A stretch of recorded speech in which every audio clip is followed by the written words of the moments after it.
نماز کے اندر واجبات میں سے کوئی واجب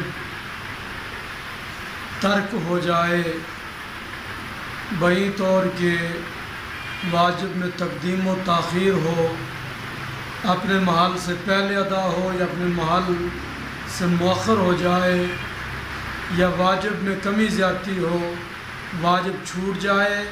یا واجب میں تکرار ہو، اور یہ ساری صورتحال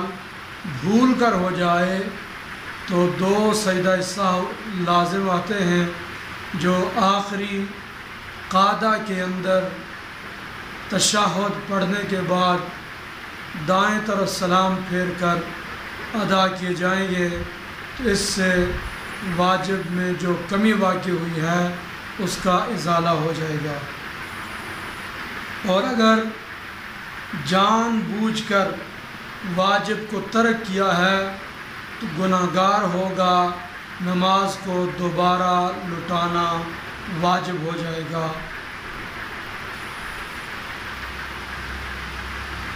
اور سجدہ سہو اگر بندے پر نماز کے اندر لازم ہو چکا ہے، واجب کی تقدیم و تاخیر کی وجہ سے یا واجب میں کمی زیادتی کی وجہ سے، اور ایک طرف فجر کی نماز میں سلام پھیرا تھا، ابھی دوسری طرف سلام نہیں پھیرا تھا کہ سورج طلوع ہو گیا،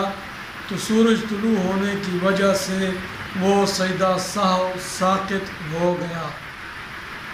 اور یوں ہی عصر کی نماز پڑھ رہا تھا، سجدہ سہو لازم ہو چکا تھا، ایک طرف سلام پھیر چکا تھا کہ سورج کی ٹکیا زرد ہو گئی،